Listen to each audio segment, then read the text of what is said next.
உலக தமிழ் நெஞ்சங்கள் அனைவருக்கும் வில்லேஜ் தமிழகத்தின் அன்பான வணக்கங்கள். நாம் ஒவ்வொரு நாளும் ஒவ்வொரு வியாபாரம் பிஸ்னஸ் தொழிலை பற்றி பார்த்து கொண்டு இருக்கிறோம். அந்த வகையில் இன்றைக்கி நம்ம பார்க்க போகிறது பழங்கள். அதாவது நிறைய நண்பர்கள் ஒவ்வொரு பழமும் எங்கே கிடைக்கும் அப்படின்னு தனித்தனியாக கேட்டுக்கிட்டு இருக்காங்க. அதனால் இது மொத்தமாகவே உங்களுக்கு பழங்களுக்காகவே எங்கெங்கே சீப் அண்ட் பெஸ்ட்டாக கிடைக்கும் அப்படிங்கிறத பற்றி தான் இன்றைக்கி நம்ம பார்க்க போகிறோம். அதுக்கு முன்னாடி முதன்முறையாக நம்ம சேனலுக்கு வர்றீங்கன்னா மறக்காமல் சப்ஸ்கிரைப் பண்ணுங்கள். பக்கத்துள்ள பெல் பட்டனை அழுத்தி ஆளுங்கிற ஆப்ஷனை கிளிக் பண்ணுங்கள்.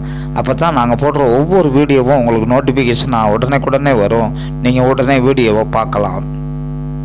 அதே மாதிரி நம்ம சேனலில் நீங்கள் உங்கள் தொழில் பிஸ்னஸ் வியாபாரத்தை பற்றி விளம்பரம் செய்ய வேண்டுமென்றாலோ அல்லது உங்களுக்கு ஏதாவது சந்தேகங்கள் இருந்தாலோ நம்ம சேனலில் ஜாயின் பட்டனில் ஜாயின் பண்ணி மெம்பர்ஷிப் ஆகிட்டிங்கன்னா அதிலே நம்ம வாட்ஸ்அப் நம்பர்கள் இருக்கும். அந்த வாட்ஸ்அப் நம்பரில் நீங்கள் எப்போ வேணாலும் தொடர்பு கொள்ளலாம். வாங்க வீடியோக்குள்ளே போகலாம். ஒரு லைக் பண்ணிவிட்டு வாங்க. இப்போ பழங்கள், இப்போ மக்களுக்கு மிகவும் அத்தியாவசிய ஒரு பொருளில் பழங்கள் ஒன்று. அதனால் இந்த பிஸ்னஸ் எடுத்து செய்கிறவங்களும் நல்ல ஹை லெவலில் போய்கிட்டு இருக்காங்க. அது ஹோல்சேல் வியாபாரியாக இருக்கட்டும், இல்லை சில்லறை வியாபாரியாக இருக்கட்டும், இல்லாட்டி கமிஷன் வியாபாரியாக இருக்கட்டும், இல்லாட்டி லோடு ஏற்றிட்டு வந்து கைமாற்றி விடுறவங்களா இருக்கட்டும், இல்லாட்டி ரோட்டில் போட்டு விற்கிறவங்களா இருக்கட்டும், எல்லாருமே நல்ல லாபம் பார்த்துக்கிட்டு இருக்கிற ஒரு தொழில் எதுன்னா இந்த பழங்கள் தான். ஏன்னா மக்கள் கண்டிப்பாக டெய்லி முன்னாடி மாதிரியெல்லாம் இல்லை, இப்போ எல்லாம் பழங்கள் சாப்பிட்றாங்க. அந்தந்த சீசனில் என்ன பழம் வருதோ அதையும் சாப்பிட்றாங்க. இப்போ நம்ம அந்த வரிசையில் பார்த்தோம்னா ஃபஸ்ட்டு வாழைப்பழம் பார்த்திங்கன்னா இந்தியாவில் அனைத்து மாநிலங்கள்லேயுமே அது கிடைக்கிறது. வாழைப்பழம் எல்லா மாநிலத்திலையும் கிடைக்கிறது. அதில் ரொம்ப சீப் அண்ட் பெஸ்ட்டாக கிடைக்கிது அப்படின்னு சொன்னோம்னா தமிழ்நாடு, அதுக்கடுத்து சொன்னோம்னா மகாராஷ்டிரா. இது ரெண்டு தான் ரொம்ப சீப் அண்ட் பெஸ்ட்டு. அதுபோக மற்ற எல்லா மாநிலங்கள்லேயும் பொதுவாக கிடைக்கிது. அதுக்கடுத்து ஆப்பிள் பார்த்திங்கன்னா ஃபஸ்ட்டு இடத்துல இருக்கிறது காஷ்மீர், இமாச்சல். அதுக்கடுத்து பார்த்திங்கன்னா பஞ்சாப். அதுக்கடுத்து பார்த்திங்கன்னா மகாராஷ்டிரா. தமிழ்நாட்டில் கூட ஊட்டி ஆப்பிள்னே வரும். அதே மாதிரி மாம்பழத்தில் நம்பர் 1ன்னு எடுத்துக்கிட்டிங்கன்னா ஃபஸ்ட்டு இடத்துல இருக்கிறது ஆந்திரா, கர்நாடகா, தமிழ்நாடு, உத்தரப்பிரதேஷ், மகாராஷ்டிரா. இதுக தான் ஃபஸ்ட்டு இடங்களில் இருக்கிறது. இதில் எல்லா மாநிலமே, இதில் ஊபி கொஞ்சம் அதிகம்தான் இருந்தாலும் மற்ற எல்லா மாநிலத்திலையும் ஓரளவுக்கு அதிக அளவில் மாம்பழம் விளைவிக்கப்படுகிறது. அதுக்கடுத்து பார்த்திங்கன்னா தர்பீஸ் பார்த்திங்கன்னா கர்நாடகா, பஞ்சாப், அதுபோக மற்ற மாநிலங்கள்ல எல்லாம் பொதுவாக இருக்குது. இங்கே கர்நாடகா, பஞ்சாபில் ரொம்ப சீப் அண்ட் பெஸ்ட்டாக கிடைக்கும். அதுதான். அடுத்து பப்பாளி பார்த்திங்கன்னா கர்நாடகா, அதுபோக மற்ற நார்த் இந்தியாவிலேயும் நிறையா இருக்குது. நம்மளுக்கு பக்கம் எதுன்னு எடுத்துக்கிட்டிங்கன்னா கர்நாடகா தான். ஏன்னா டேமேஜ் இல்லாமல் எடுத்துகிட்டு வரணும்னா நம்மளுக்கு பக்கத்து மாநிலங்களில் என்னென்ன கிடைக்குன்னு பார்க்கணும் ஃபஸ்ட்டு. அதான் நல்லது. அடுத்து ஆரஞ்சு எடுத்துக்கிட்டிங்கன்னா உங்களுக்கு மகாராஷ்டிரா, பஞ்சாப் தான். அதாவது நாக்பூர் தான் ஆரஞ்சு சிட்டின்னே சொல்லுவாங்க. அதனால் மகாராஷ்டிரா, அதுக்கடுத்து கொஞ்சம் தெலுங்கானா, ஆந்திராவில் கொஞ்சம் இருக்குது. தமிழ்நாட்டிலையும் பார்த்திங்கன்னா இந்த மலை பிரதேசங்களில் கொஞ்சம் ஆரஞ்சு பழம் விளையுது. இதுவும் நார்மலாக இந்தியா முழுக்க எல்லா இடங்களையும். ஆனால் அதிகமாக சீப் அண்ட் பெஸ்ட்டாக கிடைக்கிற இடம்னா மகாராஷ்டிராவில் நாக்பூர். அதே மாதிரி திராட்சை பழம் பார்த்திங்கன்னா கர்நாடகா, மகாராஷ்டிரா, அதுபோக தமிழ்நாடு. ஆனால் கர்நாடகாவும் மகாராஷ்டிரா தான் சீப் அண்ட் பெஸ்ட்டு. நம்ம தமிழ்நாடை விட ரொம்ப சீப்பாக கிடைக்கும். அடுத்து மாதுளைக்கு மெயினாக பார்த்திங்கன்னா மகாராஷ்டிராவும் குஜராத்தும் தான். அதே மாதிரி கிர்னி பழம் உங்களுக்கு சீப் அண்ட் பெஸ்ட்டாக வேணும் அப்படின்னா கர்நாடகாவுக்கு போங்க, சீப் அண்ட் பெஸ்ட்டாக அள்ளிட்டு வரலாம். தர்பீஸ் பழமும் கிர்னி பழமும் கர்நாடகாவிலேருந்து நீங்கள் அள்ளிட்டு வரலாம். பப்பாளியும் அதே மாதிரி தான். அடுத்து சாத்துக்குடி பார்த்திங்கன்னா ஃபஸ்ட் இடத்துல இருக்கிறது மகாராஷ்டிரா, தெலுங்கானா, அதுக்கடுத்து ஆந்திரா, அப்படியே பொதுவாக எல்லா மாநிலத்திலையும் சொல்லலாம், கர்நாடகா அது இதுன்னு. ஆனால் நம்மளுக்கு மெயினாக இருக்கிறது தெலுங்கானா, மகாராஷ்டிரா அதுதான். அடுத்து கொய்யா. என்னை பொறுத்தமட்டில் கொய்யாவை நான் பார்த்ததில் இந்தியா முழுக்க எல்லா இடங்கள்லையும் விளைவிக்கிறாங்க. ஆனால் வெஸ்ட் பெங்காலில் மாதிரி சீப் அண்ட் பெஸ்ட்டாக எங்கேயும் கிடைக்கலங்க.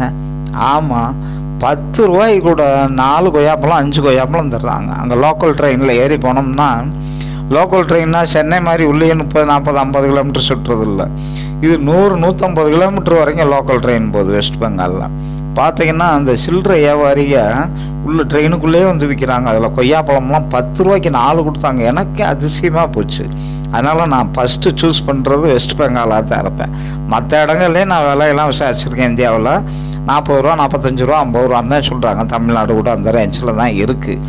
ஆனால் 10 ரூபாய்க்கு 4 கொய்யாப்பழம் கொடுத்தது வெஸ்ட் பெங்கால், கல்கத்தாவில் தான். அடுத்து பார்த்தீங்கன்னா கின்னோன்னு சொல்லுவாங்க. அதுவும் ஆரஞ்சு பழம் தான். ஆரஞ்சு பழத்துலேயே நல்லா ஷைனிங்காக பெருசாக இருக்கும். பார்த்தீங்களா, நிறைய இடங்களில் நீங்கள் பார்த்துருப்பீங்க. அது ஃபுல்லாகவே பஞ்சாபில் தான் கிடைக்கும். ஆரஞ்சு பழம் தான், ஆனால் அதுக்கு பேர் கின்னோன்னு சொல்லுவாங்க. இந்த பழ வியாபாரிகளுக்கு எல்லாத்துக்குமே அது நல்லா தெரியும். அடுத்து பலாப்பழம். பலாப்பழம்னு எடுத்துக்கிட்டிங்கன்னா நம்மளுக்கு சீப் அண்ட் பெஸ்ட்டாக எங்கே கிடைக்கும் அப்படின்னு பார்த்தா கேரளா, தமிழ்நாட்டிலே கிடைக்கும். தமிழ்நாட்டில் பண்ருட்டி, அதுபோக இந்த கொடைக்கானல் மலை பிரதேசங்களில் பூராமே கிடைக்கும். அதனால் பலாப்பழத்துக்கு நம்ம வெளியூரே போக தேவையில்லை அவ்வளோவா. நம்ம தமிழ்நாட்டிலே அதிகமாக இருக்கும். அதுக்கடுத்து கேரளாவும் நம்மளுக்கு பக்கம்தான், வாங்கிக்கலாம். அதுக்கப்புறம் பார்த்தீங்கன்னா லிச்சி பழம்னு இருக்குது. லிச்சி பழம் அதிகமாக மகாராஷ்டிரா, ராஜஸ்தான் அந்த ஏரியாவில் தான் கொஞ்சம் அதிகமாக கிடைக்கும். அதுக்கப்புறம் அன்னாசி பழம். அன்னாசி பழம் எடுத்துக்கிட்டிங்கன்னா நம்மளுக்கு பக்கத்து மாநிலமான கேரளா, கர்நாடகா மிக அதிக அளவில் அன்னாசி பழம் விளைவிக்கப்படுகிறது. அதுக்கடுத்து பார்த்திங்கன்னா சப்போட்டா. சப்போட்டாவும் நம்மளுக்கு கர்நாடகா, மகாராஷ்டிரா, அது மாதிரி தமிழ்நாட்டில் பார்த்திங்கன்னா ஏலகிரி மலைன்னு கேள்விப்பட்டிருப்பீங்க. வேலூர் மாவட்டத்தில் திருப்பத்தூருக்கு பக்கத்தில் ஏலகிரி மலை. அங்கே ரொம்ப, சென்னைக்கெல்லாம் அந்த ஏலகிரி மலையிலேருந்து தான் எக்கச்சக்கமாக வருது. அதுபோக நீங்கள் கர்நாடகா, மகாராஷ்டிராவிலேருந்தும் வருது. அடுத்து பேரிக்காய். பேரிக்காய் எடுத்துக்கிட்டிங்கன்னா அந்த ஒட்டு பேரிக்காய்ங்கிறது இப்போ நிறையா வரும். ஆனால் நம்ம ஊரில் இங்கே கொடைக்கானல், ஊட்டிலெலாம் நல்லா ஒரிஜினல் பேரிக்காய் சூப்பராக இருக்கும்.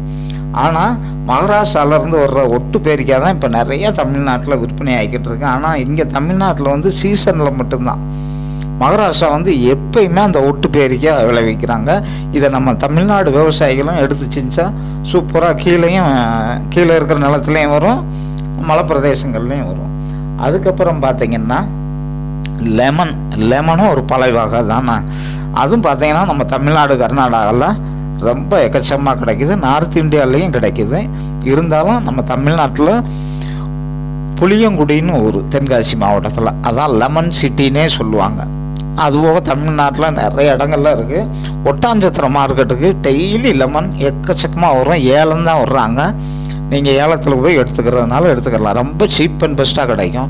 நான் நிறையா தடவை பார்த்துருக்கேன். அடுத்து சீத்தாப்பழம். சீத்தாப்பழம் சீப் அண்ட் பெஸ்ட்டாக வேணும்னா கர்நாடகா மாநிலத்தில் தான் ரொம்ப சீப் அண்ட் பெஸ்ட்டாக கிடைக்குது. அடுத்து பார்த்தீங்கன்னா ப்ளம்ஸ் பழம்.